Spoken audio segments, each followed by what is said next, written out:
Welcome to Wholesale Hotline, where we cover everything to do with wholesale real estate. I'm jamildamji. I'm Brent Daniels. And I am pacemorby. And together we cover the most important parts of wholesale real estate. Lead generation. Conversion of sellers into contracts. And dispositions. Guys, remember when you're watching this show, do us a favor and squad up in the comments. Make sure that you are liking and subscribing to the YouTube channels and in the Facebook group Wholesale Hotline. Most important, we want to know we're doing a great job for you and helping you build your business. So go give us a review on iTunes and or Spotify. So squad up and enjoy the show.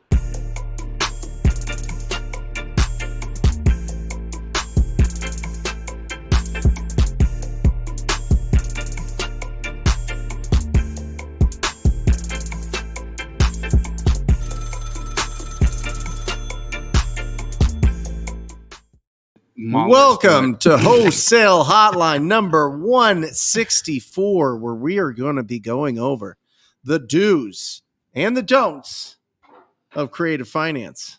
Pace? I'm super excited. Scott Horne is with us. If you guys know Scott Horne, sound off in the comments. We are going to be taking Q&A also out of the comments today, right? Little Q&A action. Absolutely. Okay, so who do we got with us today? Jamildamji. What's up, bro? Bro, you look so freaking good. Really? Does anybody think he looks good? Oh, yeah. Live studio audience.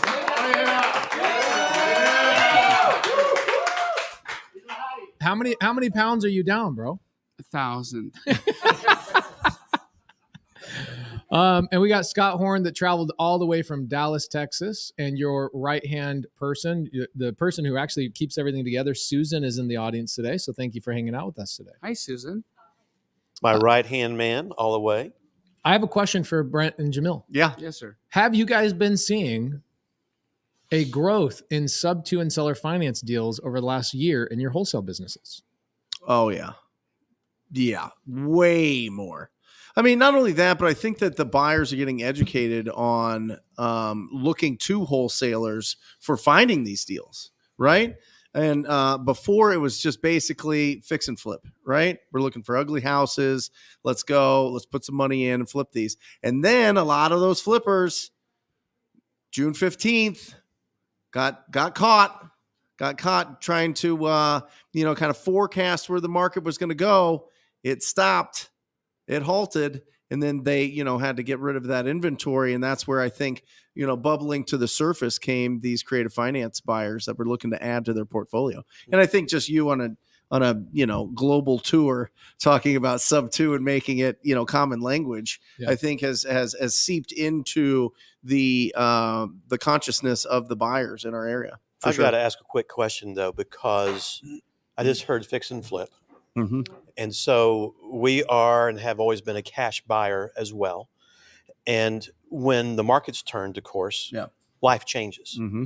And what got me and really got my attention was, a year ago, you could buy your houses for 80 cents on the dollar, mm-hmm. finance them. Mm-hmm. And today, to be apples to apples, at least with the same financing terms, mm-hmm.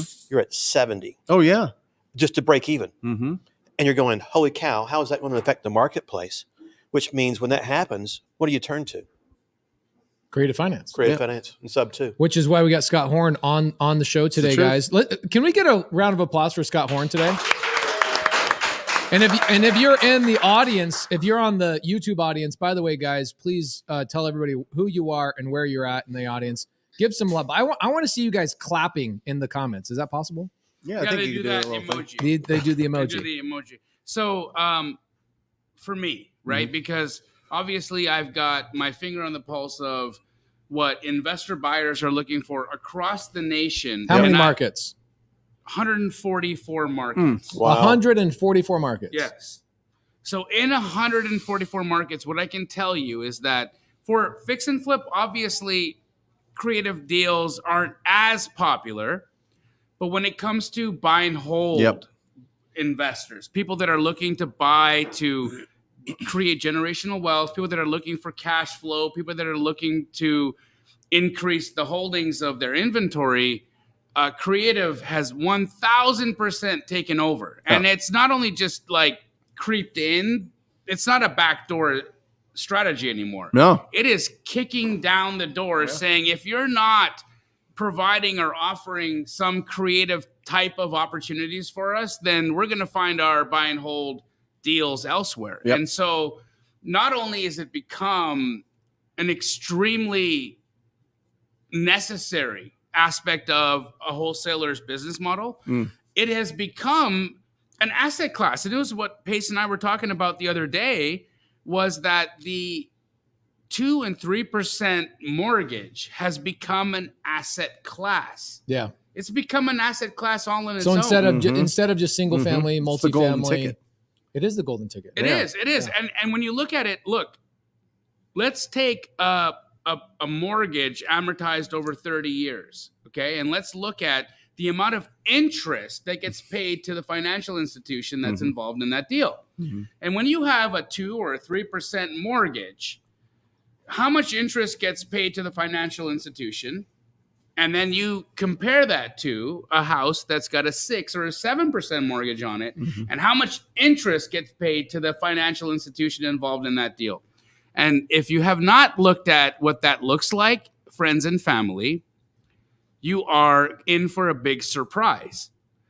We're not just talking a few $1,000s. We're not just talking a few tens of thousands of dollars. We're not just talking about a few hundreds of thousands of dollars. We're talking about so much money that if you are not paying attention to the opportunity that's available to you right now in the creative space, as a real estate buy and hold investor, you should not be a real estate buy and hold investor if you don't understand that. So thankfully to my brother here, who has not only opened the eyes of hundreds of thousands of, if not millions of people into the world of creative investing, but you, Scott and Susan, who are making it available and helping people in the instruments of making this mainstream. This is what's going to change the game. And so, Pace, to answer your question in the most roundabout way that I could have done it, I would say that it is not only necessary, you will die as a buy and hold investor if you do not understand what's available to you right now in the world of creative finance. Thank you. So I got a question for Scott. One of the reasons why we as a group brought Scott on today is because Scott didn't just start investing in real estate 2 years ago, 5 years ago, 7 years ago, 10 years ago. You've been through a crash, correction, a settling in. You've been through a handful of those. Is that correct? Or 2 or 3. Or 2 or 3. Or 4. Well, how old are you, bro? Visualize dirt. Scott, in all of your years of being in real estate, is there one strategy I can choose that never changes? It's always the same. It's always the same strategy in terms of I market this way, I go to the seller this way, I pitch this kind of deal, and I do these types of deals all the time, no matter what the market's doing? Or am I constantly evolving and constantly changing? No. I mean, if you want to be proficient in this industry, you have got to evolve with the marketplace. You've got to change with the winds of real estate because it is a ever-changing market. Rates go up, rates go down. All types of things change. You go back to the onset of the subprime era. This goes back to like 2000, end of 99, beginning 2000, 2001.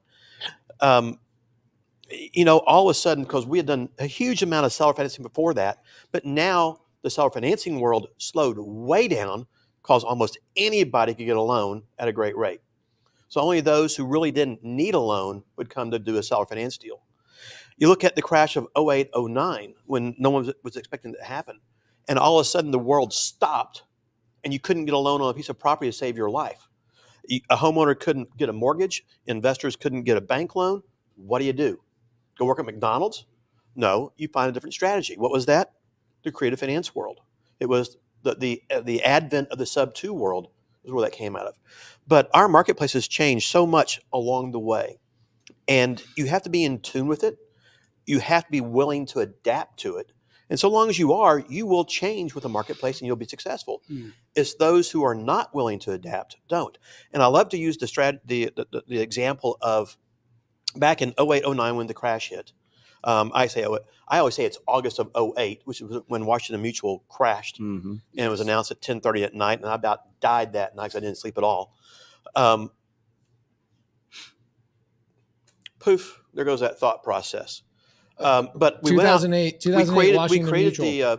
We created the system of buying and selling homes with seller financing. And so we were pushing this out into the realtor marketplace very heavily in the Texas marketplace. They had at that time, the government had created this $8,000 first-time home buyer credit. And so a lot of landlords were converting their tenants to owners. And we were pushing this to the real estate market, to the realtors in Texas. But no one wanted to adapt to owner financing. In fact, you got met with a stone wall. It's like, no, we're not going to do that. It's illegal. You can't do this. You can't, name the excuse you would get from every realtor and broker. And in Texas, for instance, we had 200,000 plus realtors at that time. By the time it was over, it was just under 100,000 from what I understand. Wow, 50% of the because they were marketplace. unwilling to change the times. And think about it for a minute. How many people could the realtors have helped? Stop the maybe you might lose your home, but you didn't go through a foreclosure if they were just willing to adapt to a changing marketplace. Right. But they weren't. And we're seeing big contractions right now in the real estate market. You're seeing title and escrow getting let go, tons of title and escrow all over the country. Yep. Loan officers, processors, underwriters, real estate agents are going back and trying to find jobs because they don't have listings. Meanwhile, the creative finance world, we're dominating in foreclosure, probate, expired listings have spiked. Just in Maricopa County where we're at, we have 600 expired listings in the last 2 weeks. Okay, so when you look at that, agents are quitting the business, yet real estate investors that understand creative finance are doubling their deals. And then what are we doing on the exit? Is we're doing what loan officers should be doing, which is taking the people who are being rejected on financing and saying, how can I get you into a home that a real estate investor like Scott Horne or pacemorby will sell to you on a wrap, right? It's what's crazy and interesting is that the opportunities are always there. You just have to choose to pull a different tool out of your golf bag. That's it. And being a real estate investor without creative finance is like trying to play golf without a driver, a 7-iron, a pitching wedge, and a putter. Yeah, and just don't shank it, okay? You'll shank it. You'll shank it all over the place. So now creative finance is becoming a lot more popular, obviously, because people like you, pacemorby. Well, people like you, people like me are going out and trying to normalize the conversation and teach people, hey, not only is this legal, but this will actually help out sellers, buyers, etc. Everybody can make more money and do it all above board. But the topic of the day today is the creative finance do's and don'ts. Now, you guys close a lot of files. How many files do you think you've closed in all your years of being a closing attorney? We know it's in excess of 10,000. Over 10,000 times you have had somebody open escrow and you've closed that transaction. May I ask, Scott, how were you involved in those 10,000 deals? Were they as a principal? Were you involved in the escrow process? What's the a few of them we were the principal as we were creating the strategies. And this goes back, when I say the creative finance world, it's not just buying a home subject to, and it's not just necessarily a wraparound. Yes. But back in Texas, we used to be able to do contract for deeds. Here in Arizona, for instance, land contract, same thing, or agreement for sale. Agreement for sale. Thank you. The reason I asked that question, Scott, is because I want people to understand the depth of the knowledge that you bring to the table. Because oftentimes what ends up happening, right, is that there's people that are involved in a deal that are the principal of a deal that say, hey, look, I'm a buyer of a creative deal, or I am the creator of a creative deal, or I am involved in the escrow process of a creative deal. And you've been involved in all of those aspects of it, right? From you create creative deals, you're involved in the escrow process of creative deals, you're involved in a number of different ways. Owning them, flipping them, as an wholesaling investor. them, everything. And so I think what you bring to the table is not only the mechanics, but you bring the negotiation. You also bring the buyer. So you bring what is attractive to me as a creative buyer. So when it comes to the world of creative finance, what you've done is you've created this unicorn. And I'm surprised that you got into this building without your horn, even though you are Scott Unicorn Horn. Wow. The one and only, right? So, the one and only. So like, what I really want to understand is how do you participate in all of those ways, and what do you find to be the most lucrative in those verticals that you are involved in? So I have to sit here and think for a moment. That's a great question. That's a great question. It took him like 3.5, 4 minutes to ask it. I like it. I would say something Look, sexist, my but I'm wife not is going to do here, it. so I'm like, how do I? You're just showing off. How do bro. I You show are off just to showing my- off. How do I show off to my wife that I know what I'm talking about? He can give that 10-second question in 3 minutes. It's a talent.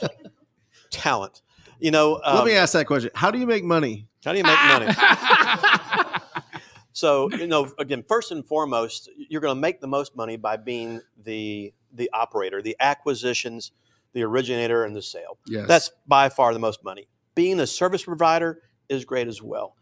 And over the years, we've had the opportunity so Texas is a different marketplace than, say, Arizona, for instance, and other places. And we have evolved so much differently than other states have, because prior to 2001, we could do lease options, we could do contract for deeds, we could do the wraps. But if you could do a contract for deed versus a wrap, all day long we're going to do that to a back-end home buyer.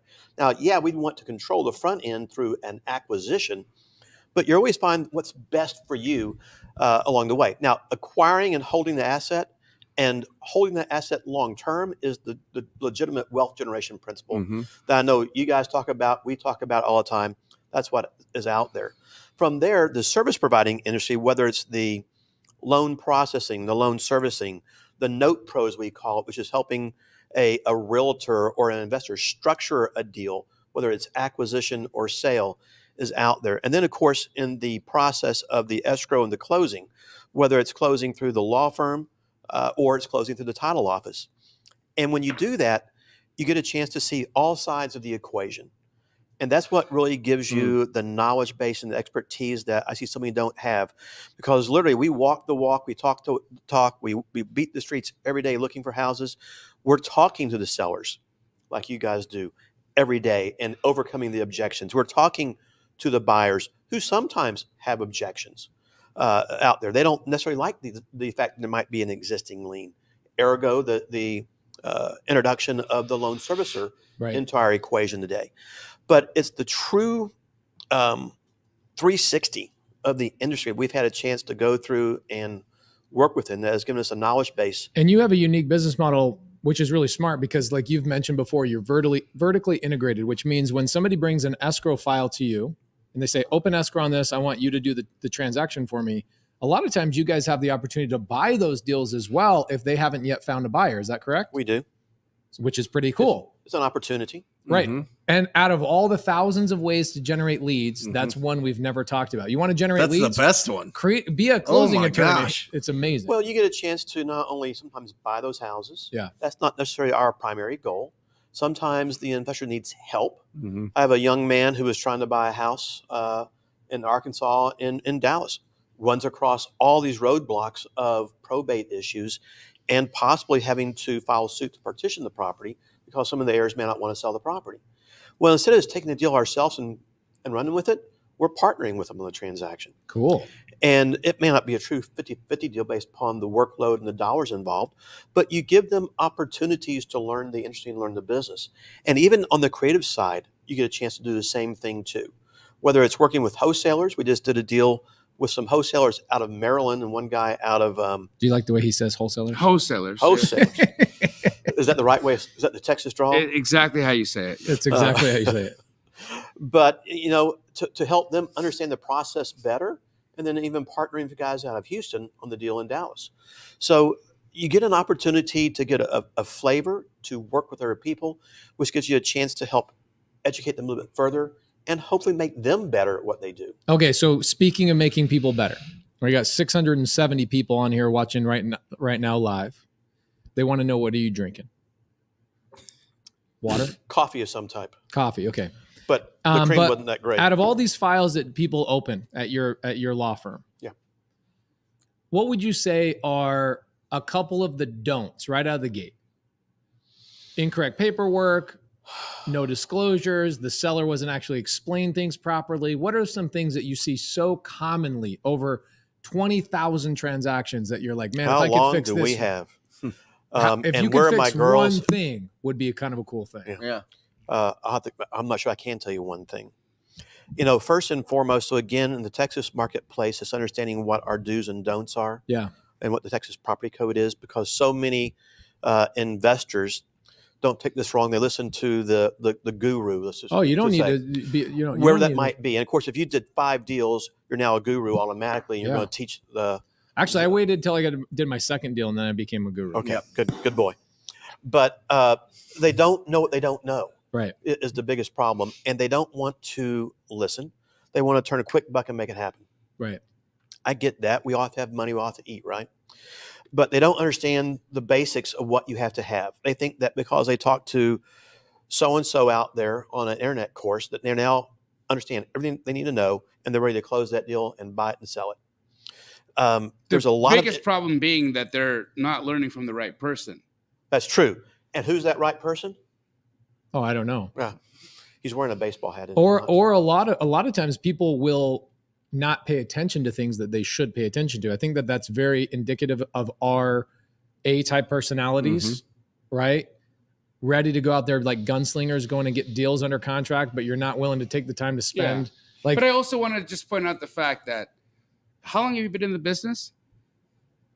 Remember Dirt? You. The Yeah, Dirt. no, but really though, how long have you been in it? 35 years. 35 years.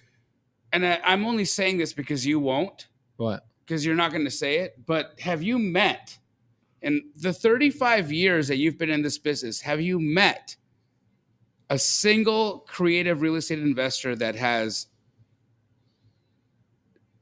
anywhere near the level of knowledge and the level of understanding of creative finance the way that this man has? Absolutely not. That's what I'm trying. Look, this is what I'm trying to say. Oh, come on, bro. Come on. No, dude, I'm only, the reason why I'm saying it, dude, is because it's real. It's true. Okay. Here's the fact. Look, you want to learn wholesaling? Brent and I are the people that are going to teach it to you. And Jerry. Okay. We're going to teach you wholesaling because we freaking get it. What about how to talk to people? Again, if there's a person that wants to learn creative finance the correct way, out of 35 years that you've been involved in the business, have you met anybody or have you been involved with anybody that has at least a fraction of understanding of this business model the way that this guy does? Of course. You got the Eddie Speeds. You got a lot of amazing. I'm sorry. And also Scott Horne. I tell Scott Horne all the time, he's my hero. I look up to him. We call him and ask him questions all the time. He always says that you're a hero of his, but I'll tell you what, I have been afraid of creative finance until it got normalized, until the conversation became something that wasn't scary anymore. Well, the key with that still is when a seller needs to sell, we are not the first people they call. I'm sorry. No, you're the last We're resort. the last resort.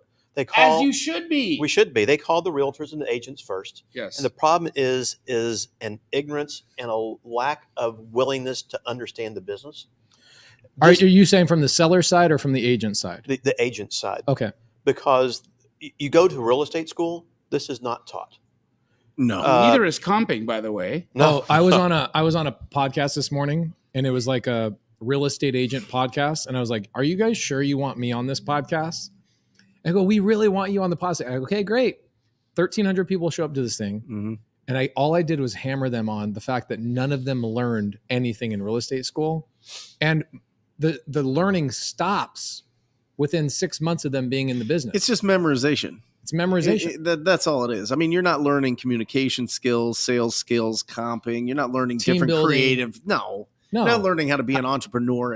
You're not. Real estate licensing. But the challenge, school. like what Scott is saying, is that you've got agents that are not learning these types of strategies, which I think if they did, they'd double, triple, or quadruple their income. Well, one, it's not taught in the schools. Right. The brokers don't teach it. And in fact, they suggest against it for a myriad of reasons out there. You find out that Liability, though, right? That's all. That's their thought process. Or maybe not non-understanding. But, I always tell real estate agents that if you have a willing seller, you have a willing buyer, you have full and complete disclosure, you're going to have, and it's closed properly where everybody's protected, you're going to have a good transaction, regardless of scenario. And you don't need to be scared of that. but they are because they're told you cannot do it. In the mortgage world, of course, I had to go back and take my mortgage license test again. And in doing that, they talk about creative finance for maybe 15 minutes over a 90-hour course. Holy moly. That's it. It is not a topic that is even taught or brought up, as far as I know, nationally. And so until those two things change, there's always going to be a little bit of a hurdle, because you want to educate the agent that this is okay. And this is how you can really help, your sellers and your buyers out there in the marketplace. What's interesting, Scott, so Spencer Caldwell was just in here right before we started. And Spencer Caldwell, what kind of business does he run? An auction house, right? A bidding service. Essentially. Okay, so he runs a bidding service. that's what he had, and then they ran out of auctions, and then so he started wholesaling other wholesalers deals. He says there's 3 houses a day, every day, and you guys have foreclosures every second or third Tuesday. I forget. Every first Tuesday. Isn't that weird? Yeah. Our foreclosures happen every day. Yeah. You guys are every first Tuesday. You said first Tuesday of the month. First Tuesday. So in Phoenix, Arizona, Maricopa County, we have 3 foreclosures happening that go through the full process of foreclosure every day. So that averages 60, 70 houses a day that go through foreclosure. And that's the lowest it's ever been. I look at that and I'm like, do you know how many people could help those people that are going through foreclosure? Agents probably listed those properties at some point. Sellers were not educated. A creative finance investor like you or myself would have gobbled up those houses in a heartbeat if somebody would have educated the seller or been able to talk to them. At least it creates an option for them for consideration. Right. And I actually heard years ago there was a lawsuit in California where the agent did not present a seller finance option. Oh, really? I can't verify that. Of course, you hear it through the grapevine for various people, but I can see that though. Yeah. Because were they? The seller was upset. Like, why didn't you bring this as an option? Did they find that the real estate agent should have had that solution available? I don't know that answer, but what I do know is what a precedent I that go would have back been. to the advent of all this. But this is probably 2010 or 11. I was trying to buy a house in my part of town in Dallas, and the house had been on the market for a very long time. And I went to the agent, had it listed, and guys, this is 3 weeks before foreclosure. It's fixing to go to foreclosure. And it's like, I can buy the house, I can pay, do all this stuff, but because there's such a large arrearage, it's like, Mr. Agent, could I pay you a 1.5% commission, get this deal done? We help the seller out of the situation and do it. Agent said, no, I cannot do it. I won't do it. I've got too much time invested in this. So what happened? Doing the foreclosure, they made $0 at that point in time. And the seller should have sued the agent right there and then for not working with them or even disclosing this to them about this. And as an investor, I don't want to go around the realtor. No, I don't either. I don't want to do that. And maybe there's a time and place you have to do that. I get it. In this instance, I just walked away from it and went on.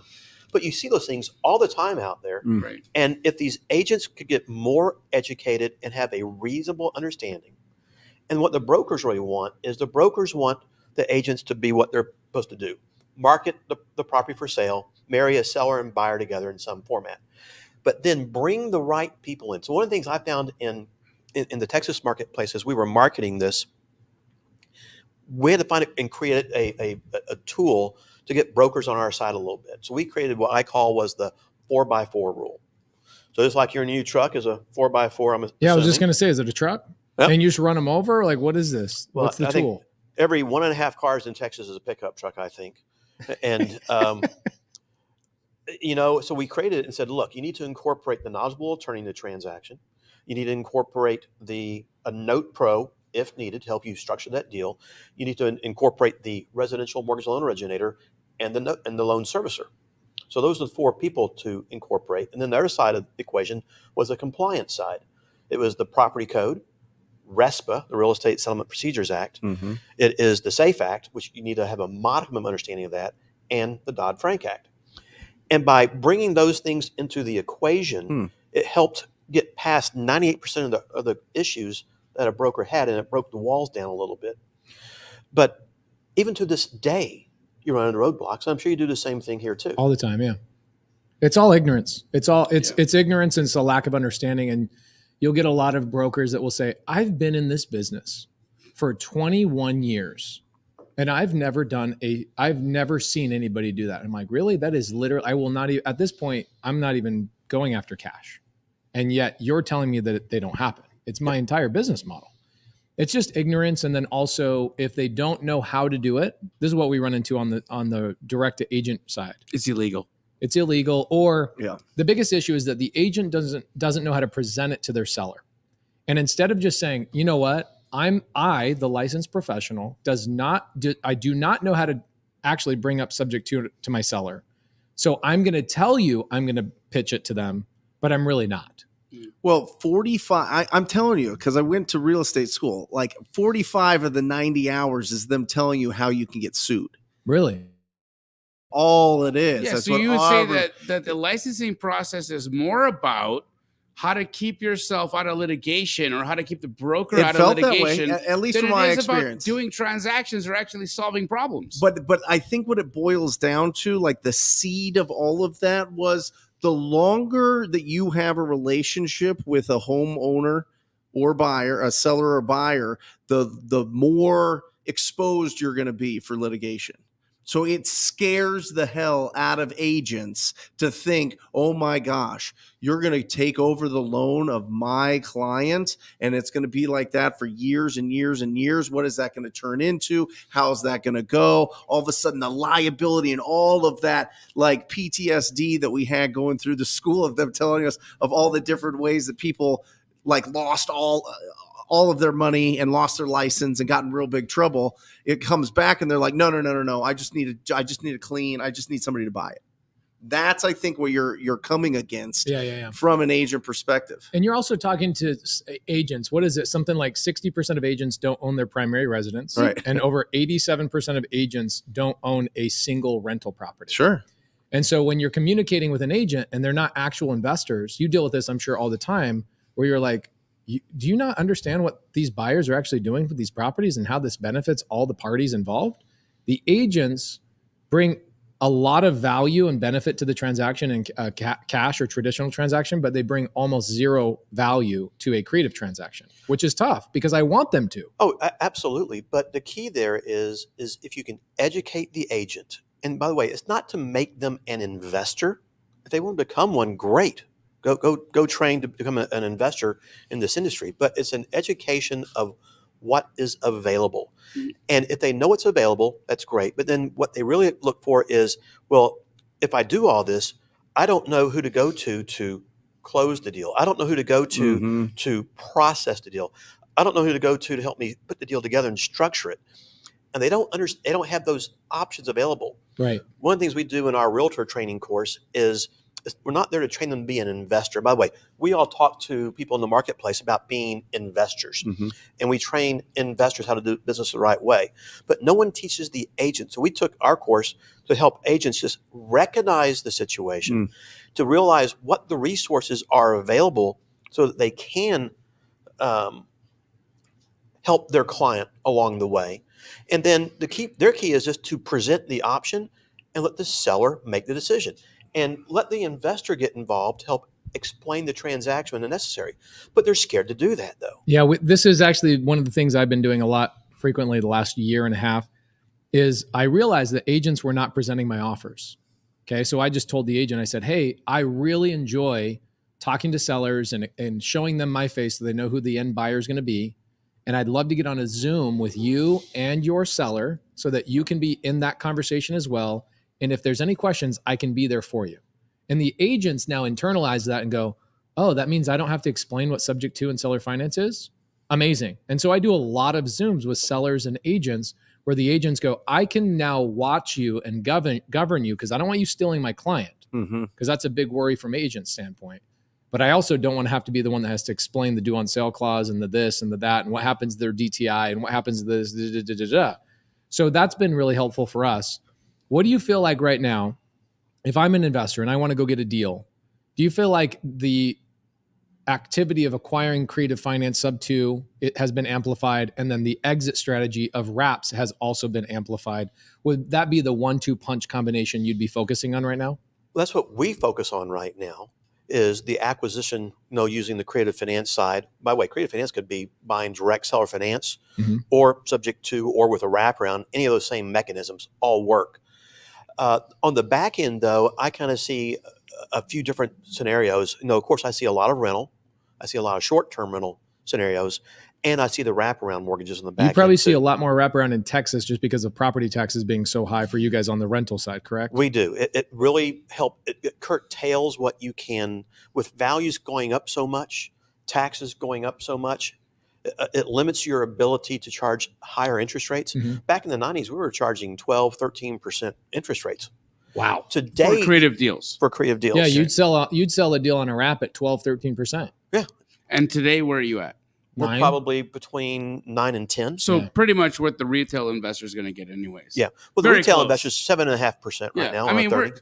when you're talking about a 2% gap between what a creative finance deal will give you versus what the retail market will give you, it's so. And we're talking about people who would normally not be able to qualify for a house. These are typically self-employed people who just don't have the same kind of income, like verifiable income that you, again, self-employed. Like when you are taking write-offs in your business and you're making money, but you're not showing as much income as you could possibly show in your life because you're running your own business. Of course, it makes sense that you're going to pay as little tax as possible. Yeah. For guys like any of us, creative finance is the absolute ticket to be. When I look at the house that pacemorby lives in right now, he would have never qualified for that house. That dump? Yeah, it's a dump. I mean, and you make a lot of money, but I just, last Uncle year. Sam thinks I lose money. Last year I tried to qualify for a house on the beach, what and he it took doesn't know me won't hurt almost him, will a it? year to get that mortgage. It took me almost a year to get that mortgage. Yeah. Think about, and I make a lot of money. So like when you think about people in our financial situation who just can't show the kind of income that they need to show to be able to live in a house that they should be living in, this kind of strategy is not only perfect, but it's necessary. Well, as that gap between, traditional mortgage rates and owner financing narrows, Yes. much easier for the sale. It's so much, the hurdle is so much lower to get over Right. along the way. And we're not here to tell them what we bought the house at. So in other words, if we bought the home subject to at say a 2.5 or 3.5% interest rate, and we're selling it at 9.5%, they don't need to know what I bought it for or what my terms are. They just need to know what their terms are. And what's interesting too, Scott, is like it's kind of like when people go in and buy a car. Most buyers on wraps are not overly concerned about their interest rate too much or even the purchase price. They're concerned primarily around two things that I see. Mm-hmm. And you see way more than I do on these. What is my down payment? And can I afford the payment? Those are the two main things they care about, right? It is. It's the opportunity to buy, number one. Then it's a reasonable down payment and a reasonable monthly payment. Right. That's what they're looking for. Even if the house is a little bit overpriced for the neighborhood, that's not the key. They get the tax write-off, they get the tax benefits, and they get the joy of home ownership versus the privilege of renting the house from somebody else. Where's Kevin Cho? Is he still in here? He just took a call. Kevin Cho just did a wrap with you guys in Texas. 21-year-old kid. So a lot of people look at Scott Horne and they go, oh, yeah, of course, he's been in real estate for 35 years. Well, you've been doing creative finance deals for a long time. But Kevin Cho's 21 years old, just did a wrap in Texas. A really important thing to distinguish is that you can't just go to any title or closing attorney to do creative finance deals or even wholesale for that matter. Right. Are there title and escrow officers that will not do a wholesale transaction? Absolutely. They'll blow your deal up if you try to take it to them. Yep. Really? Yeah. Even in today's market? It's getting better. What about double closes? Are there escrow officers that won't do a double close? It's getting better. Yeah. What the heck? But it's not the norm. I mean, one of the main things that we teach in our wholesale mentorships is to go out and first things we teach people is go out and find an investor-friendly title company. Right. There's a cutting advantage for you, Scott. Scott. By an investor-friendly title company, wholesale deals are easy. Yes. An assignment, a contract, etc. Right. With a title company, one of the things we ran into a few years back were these really, really low-end contracts, $7,000, $10,000, $15,000. You mean the purchase contract was $7,000? That was being flipped. It was just way too low. It was typically land deals So like that. when you're looking at it from a title perspective, does a $7,000 or a $10,000 purchase not excite you? No. How much money do you make? Almost no money on that. You make nothing. So when you deal with the really low end stuff, no, first off, in the past several years, I'm sure Arizona was the same way that Texas was. There was this huge influx of young wholesalers into the industry who were just out turning and burning, trying to make money as fast as they could. And they didn't care. They put property under contract and they couldn't flip it. They weren't going to close it. They didn't care about the seller situation. Oh yeah, we get knuckleheads like that now. Yeah. They leave also, memorandums on the houses. Oh yeah, they all do that. The worst thing for a title company is that they were having you guys pull title reports. Yeah, we won't do that. And the $600 to $700 fee for them to pull a title report on a deal that cancels. Yeah. So we real quick made a decision that unless you'd sign off on a document saying I will close this if I can't wholesale it, or we won't open title until you have the assignment of contract. Right. Well, they didn't like that too much. We said that's fine, go somewhere else. But from there, and you'll do those, but you've got to adjust your escrow fees. But then in Texas, there's some rules about that make it, difficult. So wholesale dealers aren't a problem, and assignment of contracts are easy in almost all cases. You just want it to be a reasonable price. From there, the double close. A reasonable price on your side as the closing attorney in order for you to justify your payroll expenses on that file. Yes. So there's certain dollar amounts you need to achieve on a file just to break even. Yeah. You got employee expenses, cost expenses, et cetera. Marketing you got to maintain expenses, overhead, yeah. insurance, E&O, blah, blah, blah. Blah, blah, blah. Everything. Kitchen sink and Susan. And she's expensive. Look at that blouse. That's $1,000 blouse. So, but once you get past that, you got the double close, which is not hard to do, but it's a realization that everybody's got to sign off on it. Mm-hmm. A, B, and C have all got to sign off and agree to it. And usually that's not a problem. And from there, if that's a problem, okay, let's use transactional funding. Okay, it's a little bit more of a fee, but that's your way of doing it. Actually close and fund the deal. The same day, the same morning. In the same hour. Yeah, and you're done. But again, that costs money, and investors are cheap. Sorry, actually, guys, investors are cheap. I'm an investor, and I'm cheap.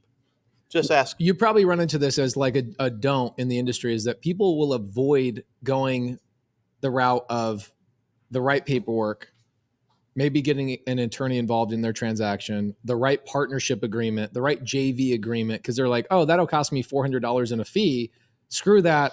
I'm going to cross my fingers, walk through the fire, and hope nothing happens. You probably see that on every transaction. Yep. And it does. But no, again, what we try to do is educate the investor of their options so they can make an informed decision. Yeah. And although I don't get a chance to talk to everybody, I just can't do it. Mm-hmm. You just get inundated. You can't do it, and you sure heck can't do it. It's very difficult to do. I know you're great. He's making a reference about your 4-minute question.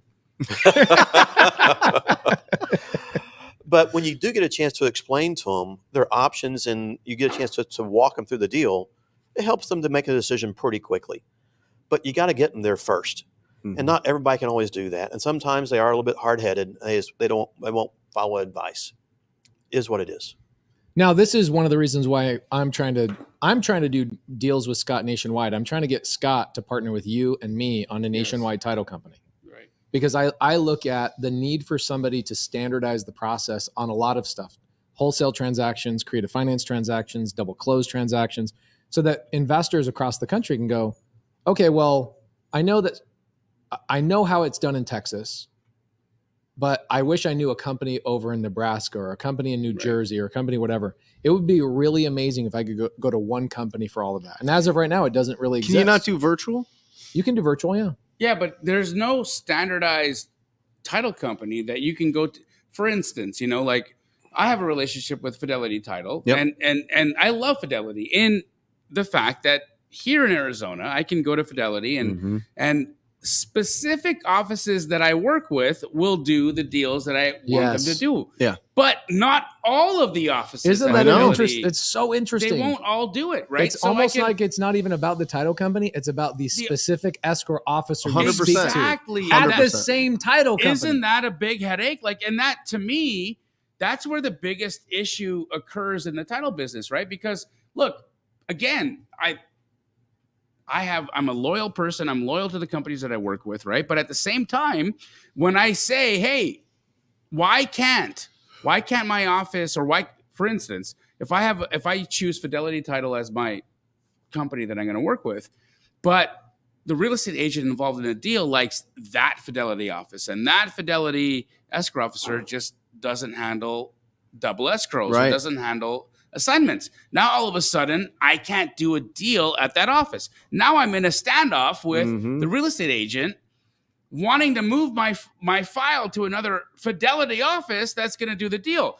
And that becomes problematic, right? Well, and they go, oh, he must be doing something sneaky. Well, they wonder, right? They're like, well, why does he want it to be at this office and not my office? Because I know my officer is very by the book. So is there something going on in this other office? And I trust them. And we know, look, again, when you talk about like a company like Fidelity Title, they're the largest title company in the world, right? There's nobody like them. Again, I only say that because what Pace's point is 100% the issue. Why can't it be standardized? Why can't we have one title company that says that my offices everywhere will do wraps, double escrows, assignments, lease options, agreement for sale, all of it. Why does it have to be as long as it's legal in that state? Yeah. So why does it have to be, according to what the escrow officer will be comfortable doing? The answer is not the escrow officer. It's either A, the corporate office. They don't want to do it as per. But the corporate office has no problem because they're saying we do them, but that lady won't do it. Well, that's the corporate office. Then if it's not a corporate office, is it a fee attorney who just doesn't understand the business and doesn't want to take the risk or the liability is out there. Or maybe they're busy enough on cash transactions or whatever, like refis. 90% is going to be traditional. They're busy enough that they're like, why should we give? Not anymore. They think that there is additional liability involved, things of that nature. Yeah. They don't again, it's the same thing the realtors have. They don't understand it because, Jamil, if you take, a wholesale deal, I get a wholesale deal. By the way, I don't understand why anyone doesn't do a standard assignment or a double close. It doesn't make any sense. It doesn't make any sense. Why they don't do it? Those are easy traditional transactions. I don't understand it other than they don't understand it. Exactly. Have you ever heard a justification for that, by the way? No. Jamil? Why they won't do it? Yeah. Why would a title company not do a wholesale transaction? I know. They never give me a justification that actually makes sense. It's always, we just don't allow it. It's our policy. They don't give you anything that actually makes sense. It's like, it's our policy. We, as a company, we don't do it. It's our policy. It's our policy. Texas has an old rule that it was a $50,000 price markup issue. But that's $50,000 that you would normally see on a fix and flip. You buy for $100, even though you rehabbed it for $50 and we're selling for $200, they don't care. There'd be a time hold on that and some type of verification validation. And I simply, what I see, Jamil, at least in my Texas marketplace, is if they're going to close this deal, so on a wholesale, different ball game. On a creative finance deal, they don't know where to go to get the paperwork drawn up. They don't have the resources. They don't understand, and they're not going to sit there and police the disclosures and those kind of things. Or did the seller, investor selling to the home buyer who's buying it under wrap, did they follow all the proper procedures? They don't understand it. They don't want to go there. They don't know where to get paperwork drafted. And so since they don't understand that, they're not going to do it. Brent, what have you heard on the wholesale side? This happened a couple times. One, way too many deals that didn't get closed. Yep. That's their number one complaint. Okay, so they're somewhat annoyed by the industry. People are opening up escrow. They found somebody on a Facebook group and said that they do wholesale deals. They open up all their deals, and they've never done a deal before. They've never comped a property before. It's not even close to a deal.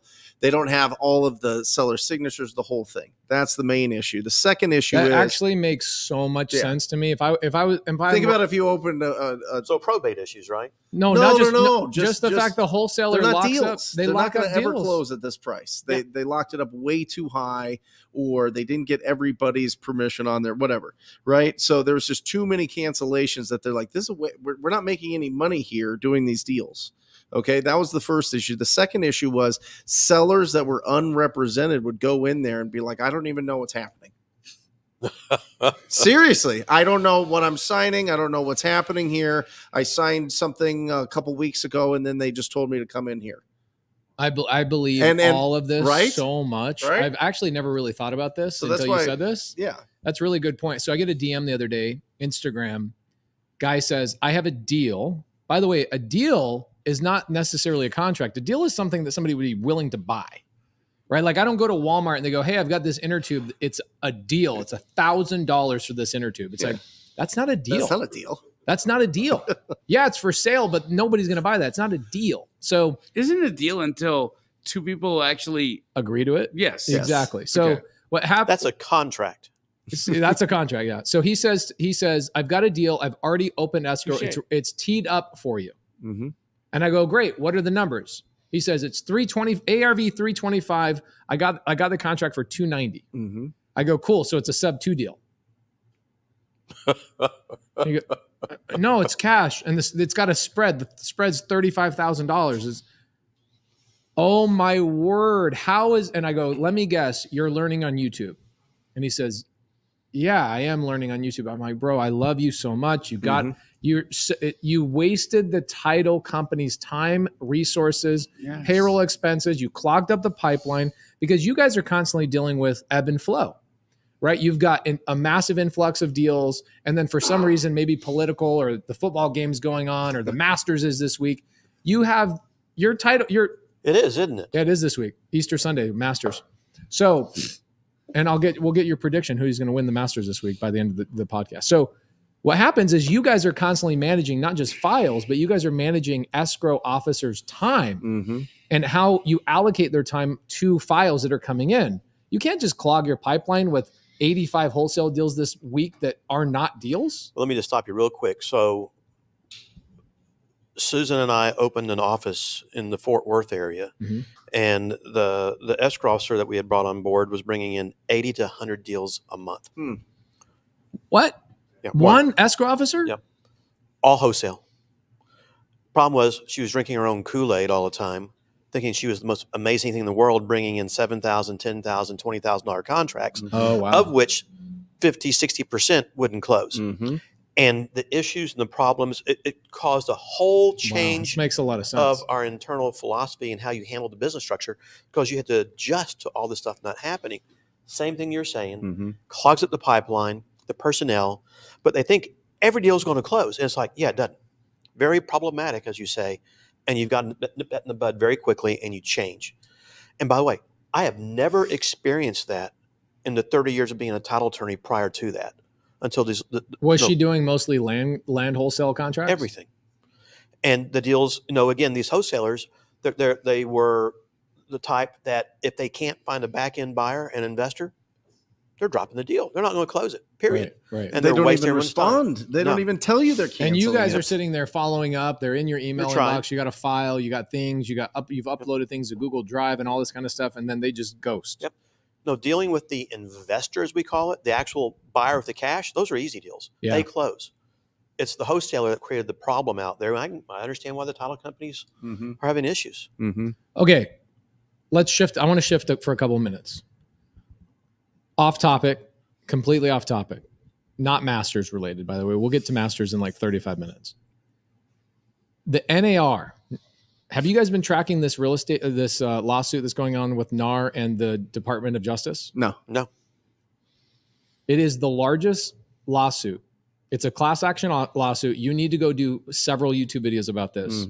The Department of Justice has a class action lawsuit with all real estate transactions that happen on all MLSs between 2017 and 2023. Okay. And the Department of Justice is going after the NAR, National Association of Realtors, for $54 billion in commissions. You Okay. haven't watched this. No. There are literally videos with 100 million views about this. What they're saying is that the buyer's agent is being paid by the seller to negotiate against the seller and then ultimately the seller is paying them to negotiate against themselves. But the seller is not paying the buyer. The seller is paying The the buyer's listing agent. agent. No, the seller's paying the buyer's agent I thought the listing agent paid a portion of their commission to the buyer's agent at the end of the because day. the seller has the contract with the seller, not with the buyer's agent. This is He's right. the He's actually, the listing agreement is a 6% commission, and the listing agent then Decides. gives Yeah. a portion of that 6% to the buyer's agent. I get it. So Yeah. the I get the philosophy of what you're saying, right. and the inverse of paying the. See, I think where they're wrong is means nothing in this world today, but the seller is paying the listing agent, Yeah, the seller is paying the listing and the agent. listing agent then contributes to the buying agent, Right. along the way. So the seller, I understand the argument. I don't agree with the argument. That means nothing, though. So here's what's also happening. What they're Looking saying for more money and more tax dollars. is they're forcing agents to list their properties on the MLS. And there's been multiple brokers that have said we're not going to list on the MLS because we don't want to be forced to charge specific not interest, commission rates in order to make this work. Right. And they have over 100,000 recorded calls with agents where an agent would call a listing agent and say, "Hey, I noticed that your listing only has 1% for the buyer's broker. I'm not going to show your property unless you pay 3%." That was taught to us. I know at our Keller brokerage. Williams is They say in their script. You don't show properties that aren't under listed 3%. at under 2.5 at the brokers that I was at. But yeah, Isn't that interesting? I was like, that's not in the best interest of the buyer. I mean, they're going to see it on.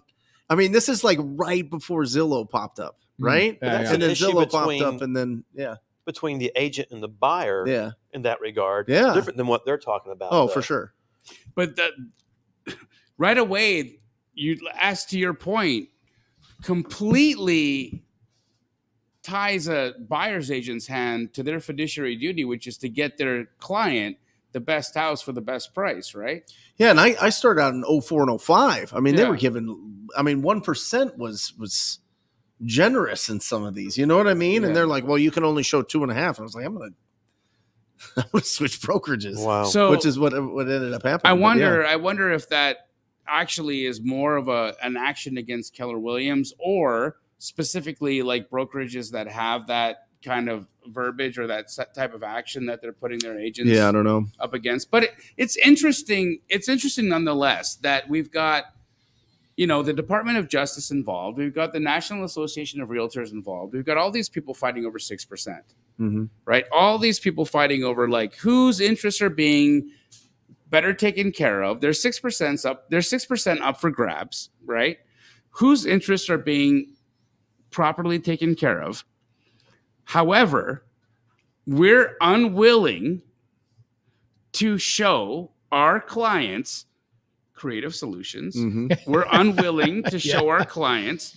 I mean, look, Yeah, for real. right? This is the piece that really chaps my ass. Yes. Okay, if we're gonna get into like some funny verbiage, right? Like no, for real. Like it's interesting to me that that's even a frickin' conversation. We're talking about how are interests being protected when we look. I've bought houses from people where a seller has cancer. Mhm. They can't have people come into the home. Yeah. It's just an immune situation. It's our house isn't in showing condition. We're willing to take less. Mhm. We would prefer a cash offer. We'd prefer to just get this done and over with right now. We understand our house is not in top retail condition. We're willing to trade. We're willing to trade convenience for price. Yeah. Yes. Speed and convenience. We've got title companies unwilling to do that deal. We've got real estate agents calling that deal predatory. Mm-hmm. We've got attorneys getting involved and saying they don't want to be involved. We've got other title companies and the Department of Justice and the National Association of Realtors not wanting to be involved in creative deals. Who is paying attention to what the actual people want? Or need. Us. Who? Or need. Or need, yeah. Us. Or need. This is a great point. I mean, it's us. It is us. That is the whole amazing opportunity for all of us as real estate investors, is that we get to be in that amazing area where there's a blind spot on the agent and broker side. There's blind spots on, the whole retail side in general. We get to step in and have a lot of fun because we get to be creative. Well, it's an opportunity to go to the seller direct. Right. And just totally eliminate the agent out there, unfortunately. By the way, you know what he just told me today at lunch? Scott gets direct mail contracts, direct to seller, direct mail. His cost per contract, what do you think his cost per contract is? $10,000 or more. $1,000. $1,000. What kind of contracts? Cash and creative. They do cash Okay. and creative. Yeah. Okay. I think utilizing creative, they're also amplifying their conversion rate, and so they're getting It's a getting very really low cost per contract. But they're also spending very little money on direct mail, so they're Okay. going to like an ultra niche list. Okay. They're not spending more than $3,000 to $5,000 a month. And who are you going after? Direct to Scott? seller. Yeah, but who? We market usually to either appointment of substitute trustees, probate, Mhm. and then to some target specific neighborhoods that we like to target and go What do after. you like? Why are probates so good for you guys? Is it because they're so problematic and hairy that gives We you guys understand it Mhm. well. meaning what? What do you guys understand that an agent Well, or I another mean- investor doesn't understand? 85% of the time when we get a contract or see a contract for closing in which it's a probate, the investor put under contract has one or two of the heirs Mhm. and they left the other three or four off Right. and they can't get them or they can't find them. So they don't have all the necessary. They don't have the parties necessary involved. parties Yeah. involved Right. and they're not going to be So available in out this situation, as the closing attorney, somebody's bringing a file to you. Let's say I'm a wholesaler. That's the lowest cost per contract on a direct mail. well, he's deal been doing it for a long time. I've ever heard. But So I mean, you- and I'm not denying that you do that, but it's incredible. It is incredible. know? So here's Talk to her. yeah, it's Susan. It's that $1,000 blouse. Mhm. I have nothing to do with anything. Okay, so you guys, are you saying in this situation that you're talking about, this example, you've got a wholesaler that comes into your office, opens escrow, and they only have 2 of, let's say, 4 heirs signed on the probate deal, and you guys go, guys, we can't close this file. Yeah. However, we can partner with you and go track down the other heirs. Is that something that you typically will help your clients do? No, I mean, initially, I have to let them come to me with that. Okay. I'm not going to try to, hone in on their transaction. I'm not Mhm. going to cross that line ever. But we'll tell them what they need to do, and they need to go do it. Now, the problem becomes is, will they do it? Can they do it? The answer is, I don't know. I think the challenge is not that they're not able to do it. I think that the wherewithal, that their ability to follow through with something that to you is like putting on a pair of pants. Mhm. It is. Like you and Susan, I've heard stories about you guys going and knocking on like hotel doors and finding sellers to sign a document. And for you guys, it's like, oh yeah, it's just a regular Thursday afternoon. Do you want to get a shake on the way to go do that? That's essentially what you're doing, right? It's a blizzard. It's not a shake. A blizzard, yeah. The one they turn upside down. Snickers. I'm a Butterfinger guy myself. Oh, me too. I would be one, but somebody else is not. Oh, Oh, okay. So in these situations, probate for you guys, because you understand the transaction, are somewhat easy. Well, when in the probate side, what you run into so much is sometimes you can get all the heirs, sometimes you can't. We just did a deal where we bought a note that was that the lady had died at 102. Wow, good for her. Oldest one I've dealt with. We couldn't get a single heir Mm. to do an heirship affidavit. What is an heirship affidavit for people that don't know what that means? It's typically more, it can be used for probate purposes, but usually for real estate purposes. And what it does is an heir, someone who's close to the person who passed away, execute a document defining the seller's life, date of birth, where they were born, date of death, what county of their death, marriages, children they may have had along the way, real estate they may have owned, that can be recorded in deed records, and it acts as a conveyance of the real estate from the decedent to the heir or heirs. So do this they involved. not need to go through probate if they file one of those? Do not need to go through probate. What? Typically, one of these, like, are these people that didn't have a lot of friends, or was like, I'm just wondering, like, who goes through this?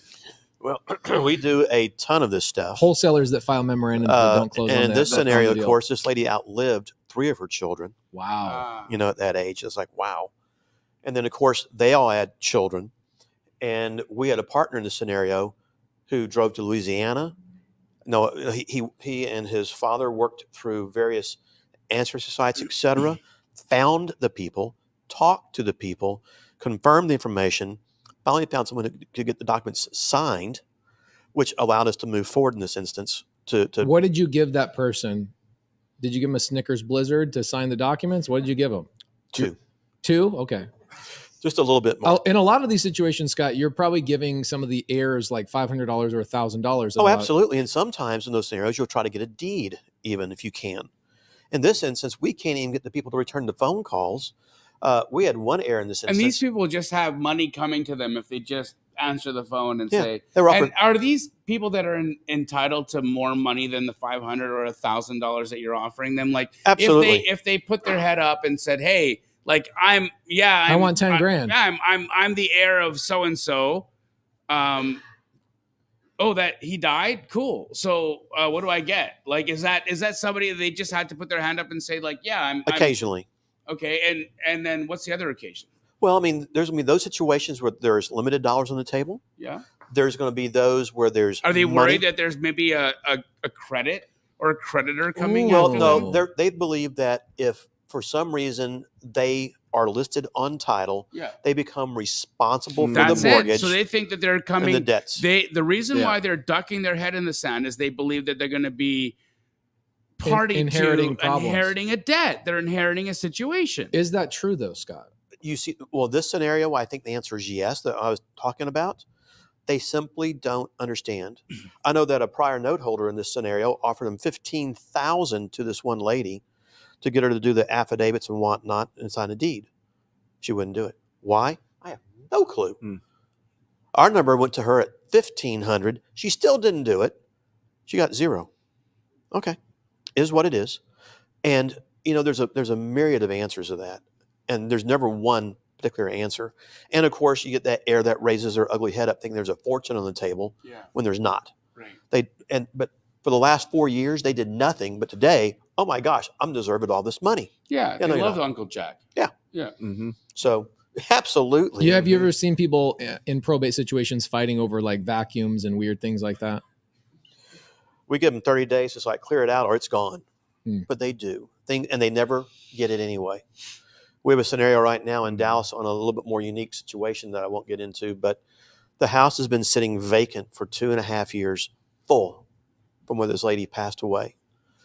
And no one from the family, and there's only a couple of people out there, have done anything in 2.5 years to get one thing out of the house. Yeah.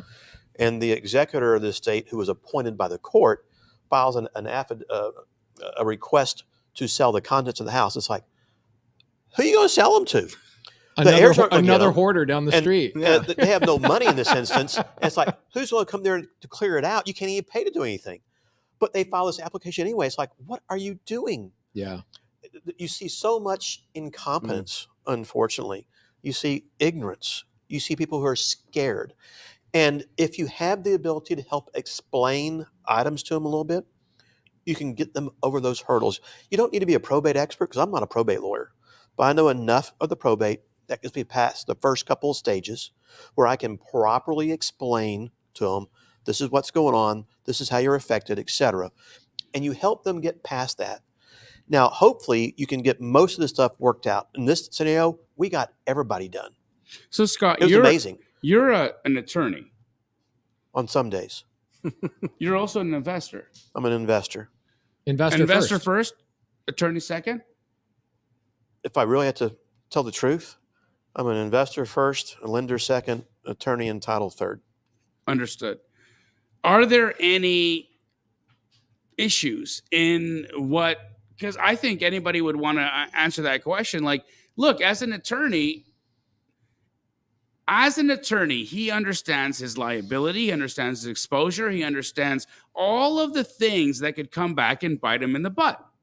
Yet he still claims himself as an investor first, a lender second, an attorney and title person third. So this tells you the order of operations of what concern him.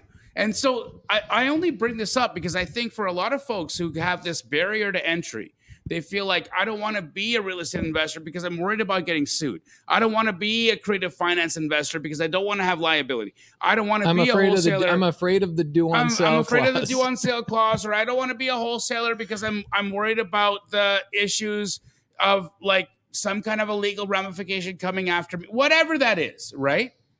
It's interesting to me, the order of operations that you where you call yourself and why, right? And so explain that to us right now in terms of why it is that you have this order in your mind. You asked this in the very beginning. Yeah. And it's money, money, and money. But the most money comes from being an investor. So you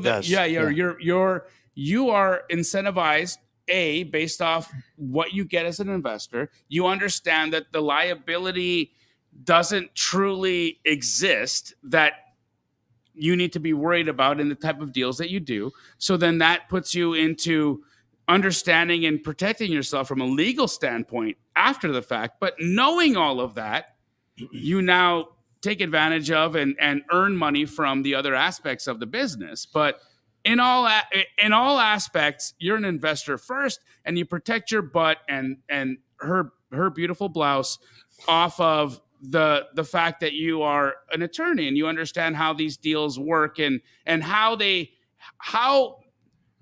can protect yourself through it all without having any issues. The answer is yes, but you have to understand also, when you go back to the beginning, you don't know this stuff. You know, everybody thinks that because I'm a lawyer, it made me all of a sudden some phenomenal real estate investor or lender. You have to learn on the job, right? It is on the job training, baby, all the way. It's the same thing as being an investor and a real estate agent. You didn't learn anything in real estate agent school. You have to learn all of it on the job, just like being an attorney.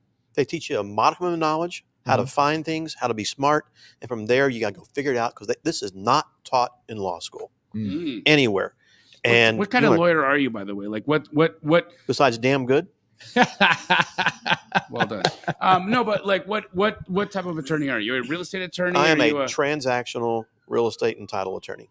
Phenomenal. I do not do litigation. My other boys do that for me. So you outsource to another litigator. You don't want to get involved in that. Oh, Lord, no. Okay, so Joel has a great question. Okay, he says, and I don't know the answer to this. We've had Rylas Dana, probate attorney, on here a couple of times. We love, shout out Rylas. I think he's in the side comments. He's awesome. Whoop, whoop. Rylas is saying, hi, Scott. He admires you. He watches your stuff. He's in our world. And he's a full-time probate attorney, estate planning attorney. Joel says, how do we avoid the probate process completely once under contract? Now, I'll only refer to what you know about Texas, not Arizona. The probate attorneys trying to bust our balls by extending the probate process for more cash to them. I know a lot of probate attorneys, most of them charge a standard flat fee for the most part, unless they're really, really hairy. Well, what I'm perceiving the question is there's already a probate that's been filed in a court. Right. And by the way, let me make a little distinction. Just because there's a will and someone's named as an executor doesn't mean squat. Right. I learned that the hard way. There's no such thing as an executor until you've been appointed by the court and that will's been filed in the court. I did a deal I bought from you years ago that the daughters had a will signed. And I go, amazing. I can skip probate. And then Rylas goes, yeah, that's not how it works, bro. So wait, where there's a will, there's not a way? Exactly. Sometimes there's a way.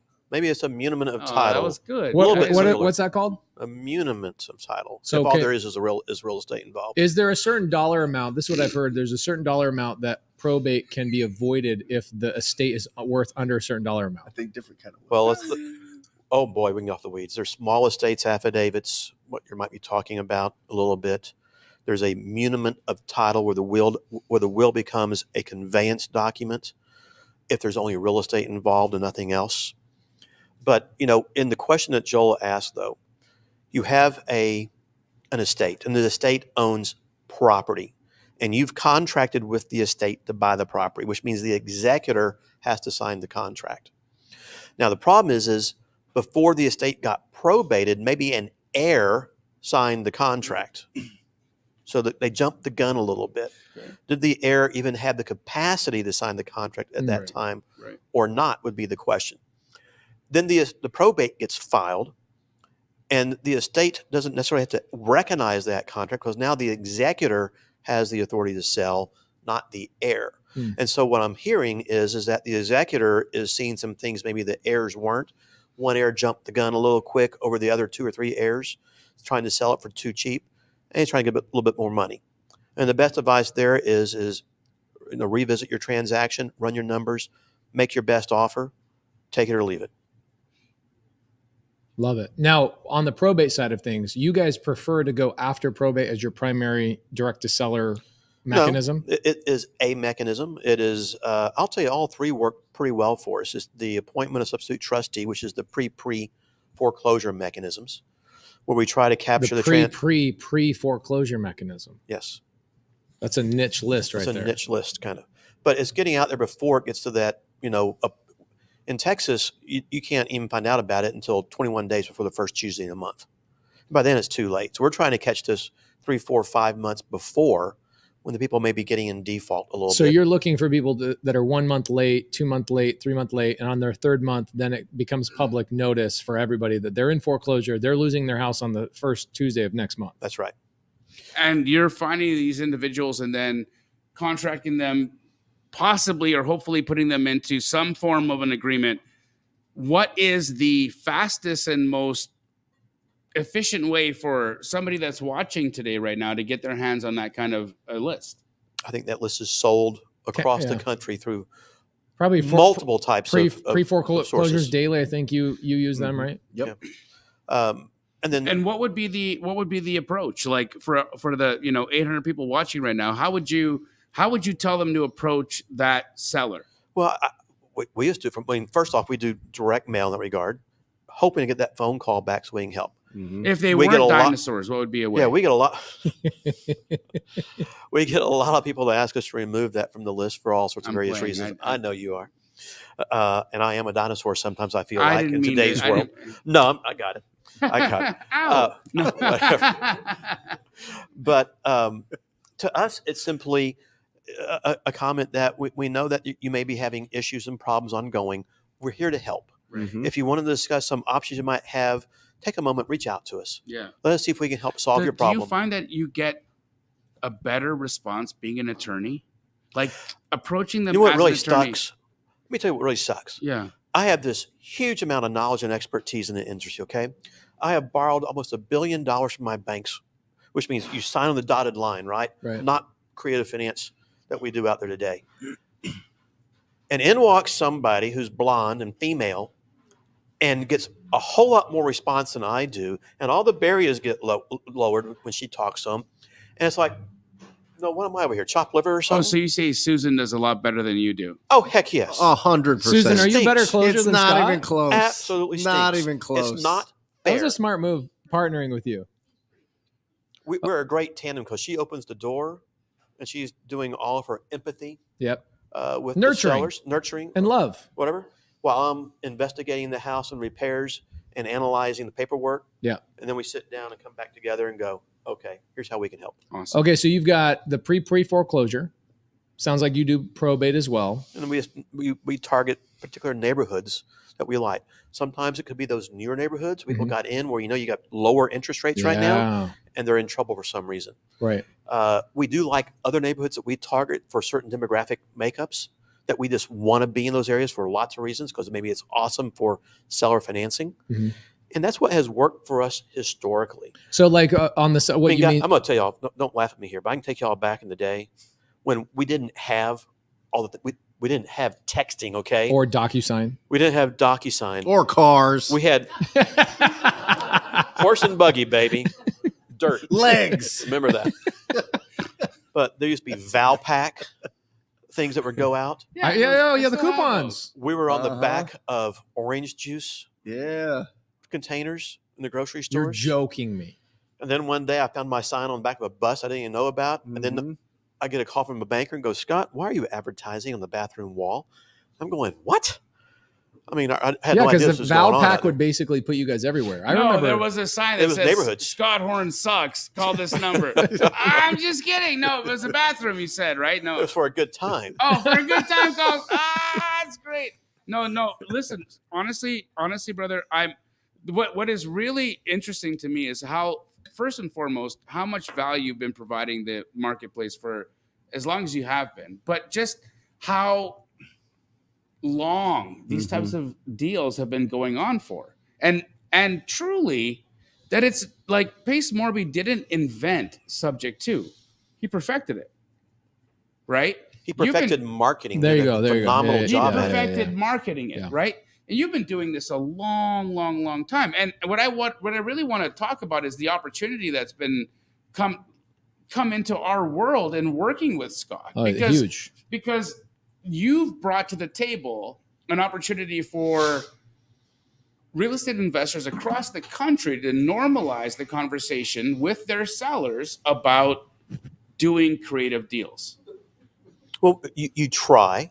You try to help them understand how to talk to a seller. You try to teach them how to have empathy as opposed to degrading the seller or Right. their property per se, which so many investors do. Terrible. And you're going to get a whole lot more with sugar in that instance. So what do you have going on? Like Oh my gosh. how can we all be involved in doing business? Everything. Lending. Title and escrow. So, from an acquisition perspective, you guys have already got it. I have a philosophy that if I can't touch it and feel it within 45 minutes or so, I'm not going to do the deal unless I have professional boots on the ground as partners. Right. I'd want a pacemorby here or a Jamil here local who got, maybe not Jamil because you just wholesale, as you said. Okay. But who are boots on the ground, who can deal with the problem when they arise, because problems will arise. Yes, I sir. don't care where you are. So what made us really one of the largest, if not the largest, hard money lender in Texas, and I think one of the most successful with with the lowest default rate for, 15 years, however long it was we were doing all of that, was we had highly experienced investors where our marketing reps, our inspectors, big people on the ground who could solve the problem. And you got to have that out there, okay? So one of the things I look at is having that local control. We've talked about buying houses here in the Phoenix marketplace for some Airbnb and purposes and those kind of items. Why would we consider it? Because we have good people on the ground that we can reach out to help, because you will need it at all times. From there, I know that we're talking about some really interesting closing scenarios and title scenarios that are going to be pushed out, which, if this comes to fruition, is going to be freaking awesome. 50 states. You, me, Scott Horn. I mean, look. You're End of the traveling. We need to win up the big, RV. End of the day, Exactly. It's not Airstream.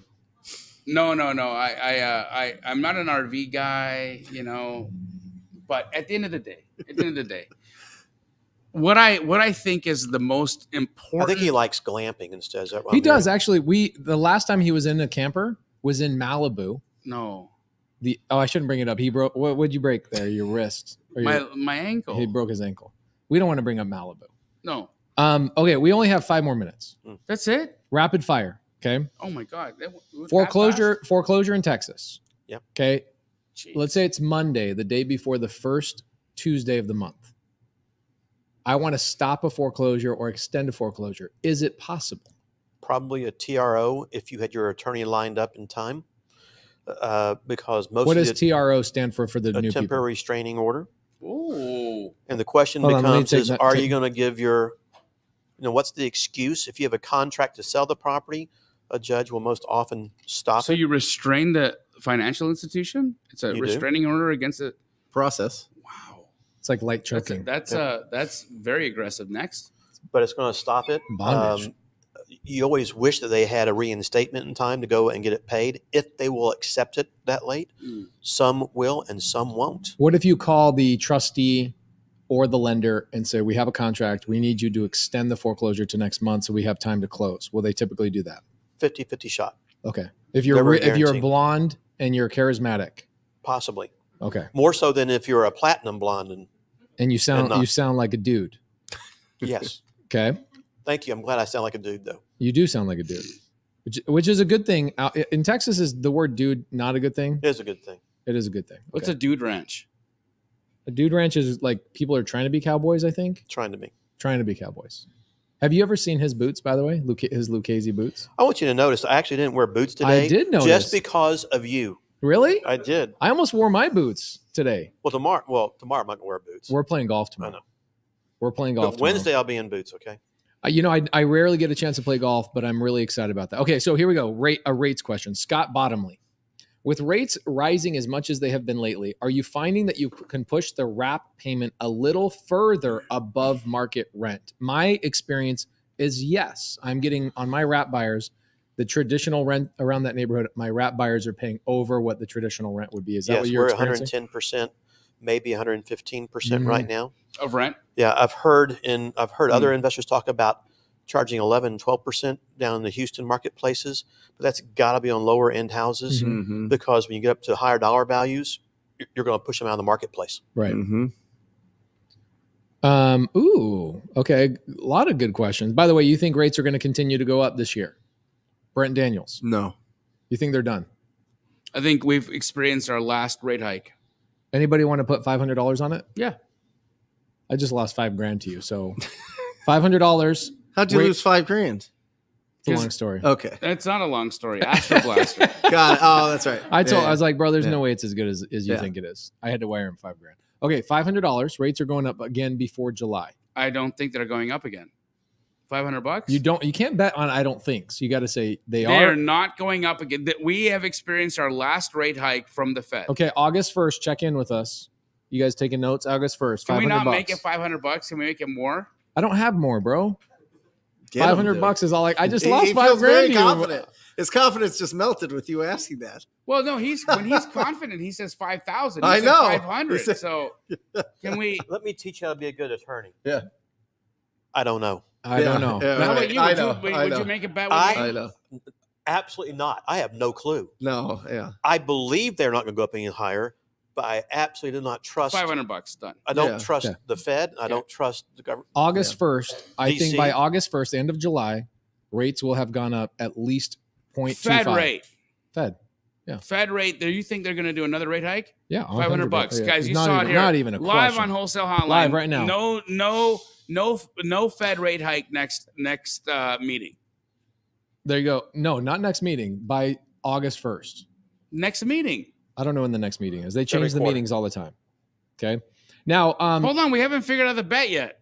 that's Okay, the bet. anyways. That is the bet. $500 by August 1st. Rate hike happening or not happening? Okay, good. Is it happening? It's not happening. Okay. Sub 2 community, we've got Scott Horne hanging out with us tomorrow. He doesn't know about it yet, but you might want to put it on the calendar. Did I give this to you on the calendar? After golf, we're doing 2 hours with Sub 2 community, talking about legalities and all the fun things. Okay. Thank you guys so much for showing up for Wholesale Hotline. Scott Horne, did you have a good time?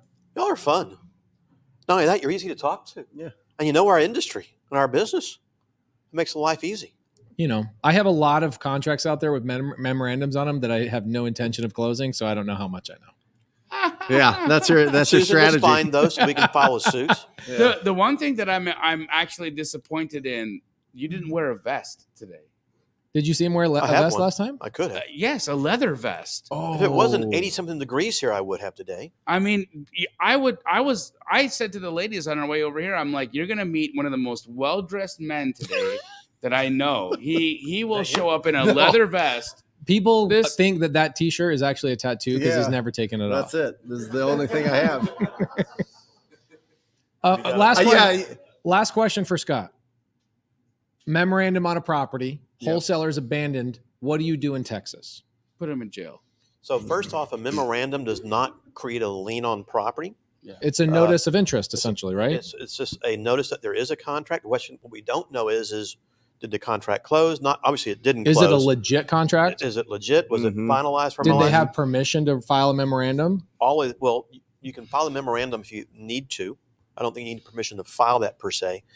But what happens so often, Memos, is that these LLCs that have no assets, some young wholesalers filed it thinking it's the cute thing to do, and won't release it because they want to sit there. He and called hold it the cute thing to do. Thing to do. So they want to hold you hostage, and so we're welcome to file a suit against them. But the problem is It costs that money. costs money, and they know that, and so it's problematic. So what they're hoping you're going to do is that they're hoping you call them and go, yeah, I'll release the memorandum for you. But you got to give me $4,000 or $5,000. It's an extortion mechanism. It is. Let's call it what it is. Yeah. You're currently seeing this a lot right now in Phoenix, right? Mm-hmm. All you memorandum guys that are out there in Phoenix, Arizona, watch out.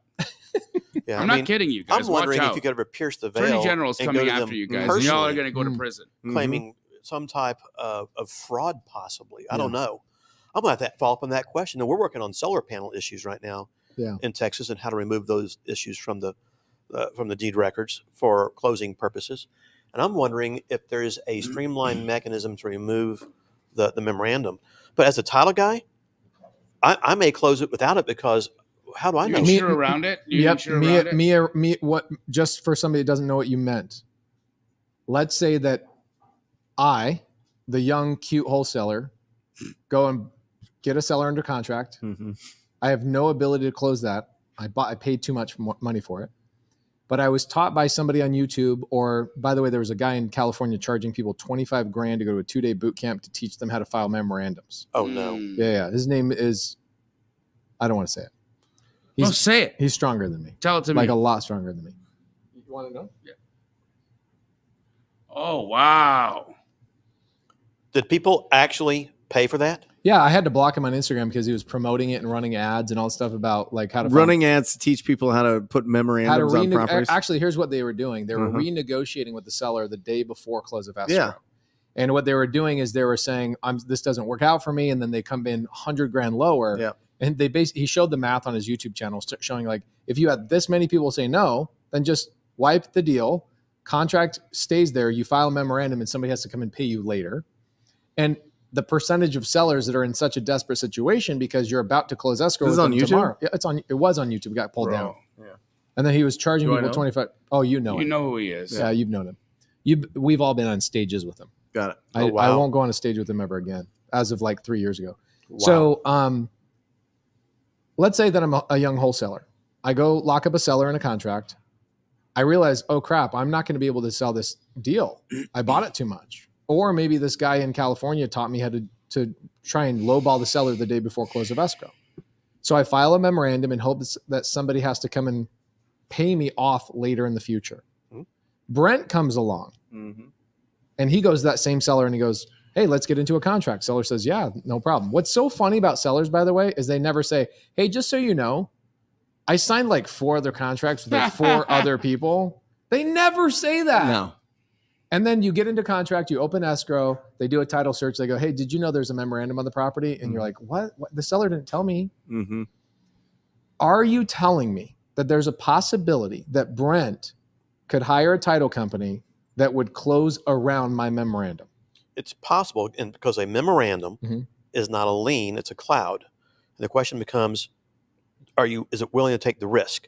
You know, if you present to me the contract that you signed, it has passed, you were willing to close, but they weren't. Maybe you signed an affidavit. Is it possible? The problem is I don't get the right to make that decision or the choice. Right. It falls back on the underwriter's decision out there. And the answer is sometimes the yes, underwriter, sometimes no. meaning that's the person who makes the decision whether title insurance is going to be issued on that is file or the not. insurance company direct. Yep. Yeah. And that's not me. But so they look at the file overall and they go, ooh, that's too risky. We're not going to insure on this, which forces Brent to then have to hire an attorney to come and get my memorandum pulled off the property. Make a point here too. So if we have contract 1 to buy my house, contract 2, and contract 3, and all sellers want to do is make money. Yeah. They're unsophisticated, not very intelligent out there, unfortunately. But Jamil knows of this contract and you know of these contracts, which is how you offered more money, right? Right. I'm sorry, but that's interference of contract. Mm-hmm. So I could come to you direct for damages again, and maybe to Jamil the same way too. But the problem again is you have to be willing to go that far. And most people aren't willing to do that. And it's wrong. These are the kind of conversations you should be having at dinner time with your friends who are attorneys. I think that if you know what you learn about business is you make money in this business in longevity. Right. You do not make it, overnight on one deal. And if you want to stay in business and keep your name clean and do the right thing, Right. I understand filing the memorandum, especially Yeah. back in a few years past because of the way the marketplace was. Sure. That's changed. It has. I think it's changing quite a bit right now. And so from there, release it. Keep your name clean. Yeah. Yep. Be respectable. It will keep you in the marketplace for a long time. If you don't care about that, okay, you won't be around very long. I feel like, Brent, do you feel like these people, because there's like a wave every 3 to 5 years of a new person doing this. Mm-hmm. Do you feel like they last in the marketplace or they get pushed out? Pushed out. They're not going to, For sure. Bro. It's not a long-term business People aren't strategy. doing JV deals with them. They're not invited to the wholesale meetups. They're kind of pushed out of the masterminds. People know their name. We share their names privately. Yes. And there's internally in the like top 100 wholesalers in town all know these people's names. Yeah, but I think they get too much heat after a while. Yeah. Somebody's going to give them too much heat, whether it be an attorney with, that has the time and patience to go after them and the experience to go after them because they were trying to buy at them. some point. Law enforcement, At some attorney point, general. lock them up. They Like, God, bro, it's enough is enough. Are the ones you're seeing, because your acquisition guy runs into this from time to time, are you seeing people just getting properties way too high on contract? anything the seller wants, they give it to them, lock it up, Just to get the put a contract. memorandum on them, never talk to them again. Holy smokes. Never talk to them again. And that's the model.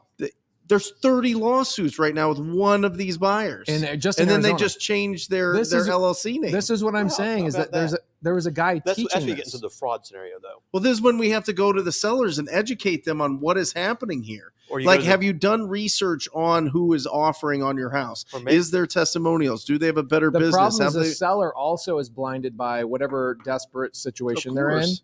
And so they're like, whoever gives me the highest number, I'm signing the contract. Mhm. or can you go to the DA? Yeah.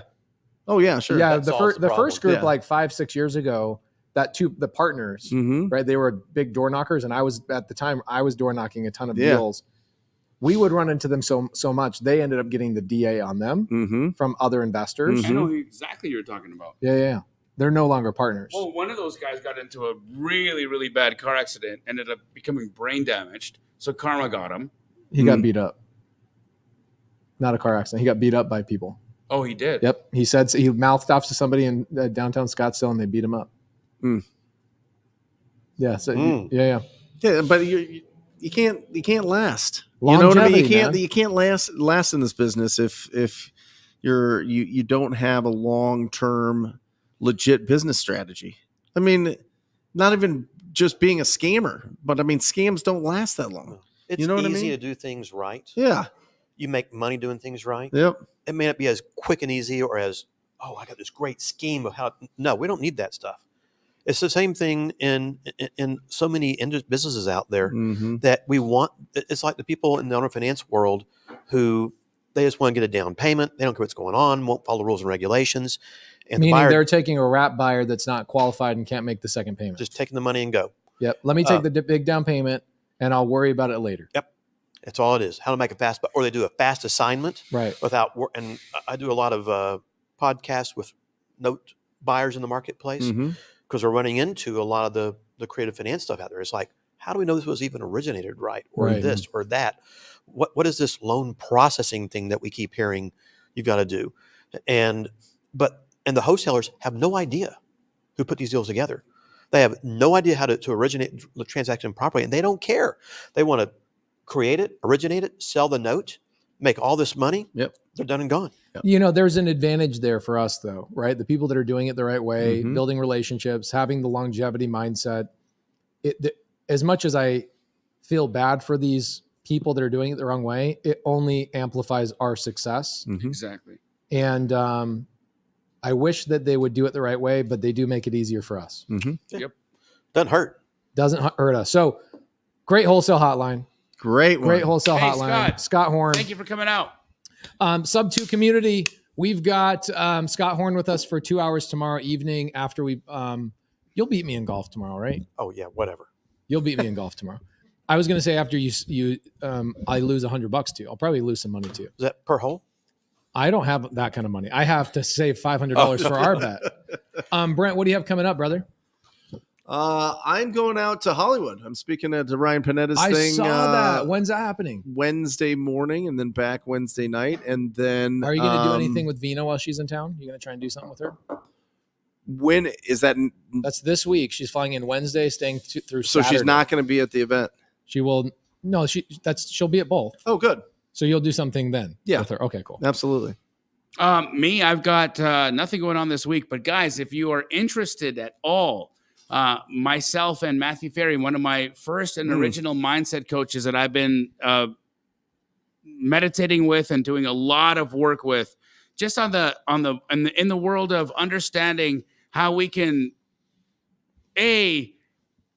tune our minds and tune our hearts into a way that allows us for a more abundant life.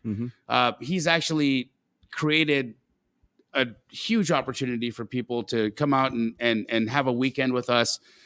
It's actually, we're going to lose money on the event itself. Where is this happening? It's in Lake Arrowhead, California. It's going to be 3 days. One of the most inexpensive opportunities to hang out with us and really tune up your mindsets. Bobby's going to put a link for it in the chat. It's or go to chillwithjamil.com. Chillwithjamil.com. Why did I not buy that domain when I could have?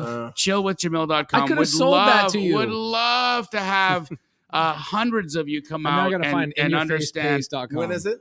It's in June. What are the dates, Bobby? June 9th, 10th, and 11th in Lake Arrowhead, California. It's just going to be a great opportunity for all of us to attune ourselves into a higher and better way of thinking and living. So please come and check us out. It's chillwithjamil.com. Oh my gosh, what a great... Did you get that, Jim, Bobby? Are you the one that bought that domain? Freaking genius. Shout out Emily for that. Yeah. But we'll see you there. Scott, what do you got going on? You have anywhere people can connect with you? Maybe Susan on your website. Is there one place people could go find you? Thanks, Bobs. So first off, anything going on? No, just 2 more days in paradise here, hanging out with you a lot, trying to create opportunity, then go back to Dallas and get snowed for 2 days for being gone. You guys are still, you're talking about in terms of getting swamped with business or literal snow? Just swamped with business. Okay, because you guys did have playing catch up when you're gone for 3 days. It's not fun. Snowed, but all worth it. Before I leave, we're actually going to do a live stream on Saturday that's going to give you an insight into what that weekend will be like. So I'm doing a live on Saturday on my YouTube, April 8th. Come check it out. Hear what it's all about. Awesome. Did snow remind him of that? Yes. Okay. I think Bobby reminded me. Live stream on April 8th. Yeah, you're going to love it. See ya. Love you guys. Appreciate you guys. Have a great week. What episode was this? 164 weeks in a row, guys. Or just say squat up. So squat up and enjoy the show. Yeah. Okay. 1, 2, 3. So squat up and enjoy the show. What are you doing? I didn't say nothing. Why? I don't know. Okay. So squat up and enjoy the show. Cool. I think we should use the one where Jamil doesn't say anything.